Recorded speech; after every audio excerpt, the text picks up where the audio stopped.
হাজারো ব্যস্ততা থেকে আল্লাহ তাআলা আপনাকে আমাকে অবসর করে মহান আল্লাহ তাআলার ঘরে আসা এবং বসার তৌফিক দান করেছেন।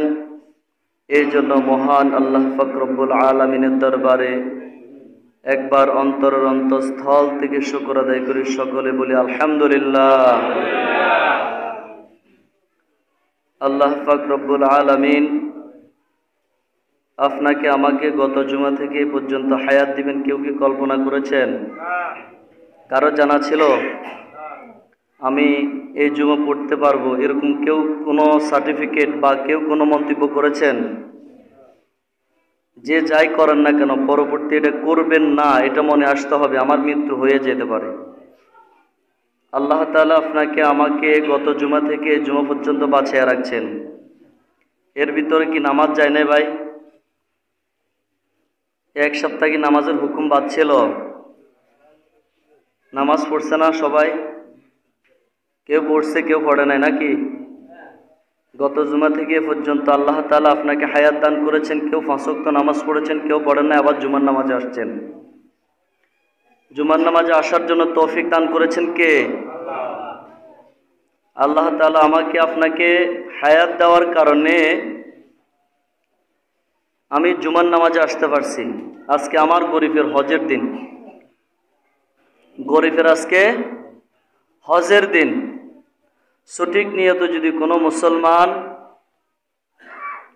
মসজিদে আসে জুমার নামাজ আদায় করার উদ্দেশ্যে এবং মনের ভিতরে থাকে আজকে আমি গরিব, আমি আরাফাতের ময়দানে যাইতে পারবো না, হজ করতে পারবো না, আজকে জুমার 2 রাকাত নামাজ ইমাম সাহেবের পিছনে আদায় করব হজের নিয়তে, নামাজটুকু মসজিদে যাচ্ছি হজের নিয়তে, আল্লাহ পাক রব্বুল আলামিন আপনাকে কবুলিয়তি হজের সব দান করবে। সুবহানাল্লাহ।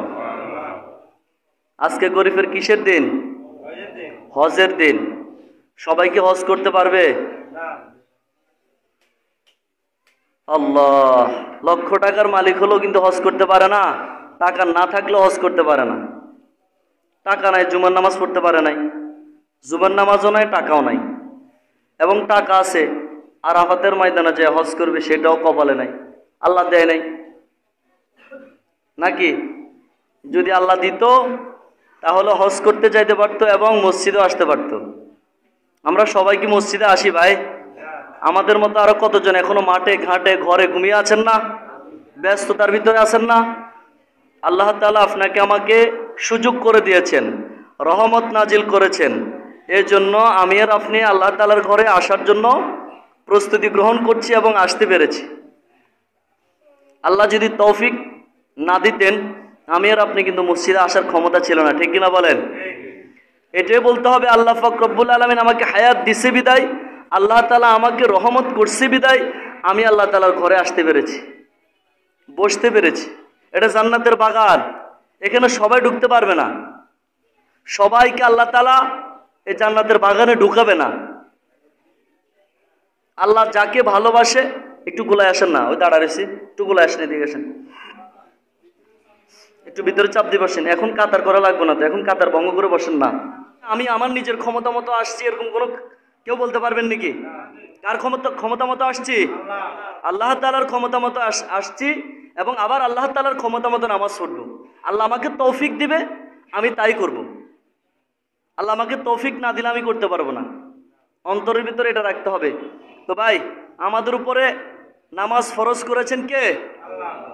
আল্লাহ তাআলা নামাজ ফরজ করেছেন, কিন্তু এখন আমরা সুন্নত মনে করি, পড়লে পড়লাম না পড়লে নাই, এরকম গুরুত্ব আমাদের ভিতরে।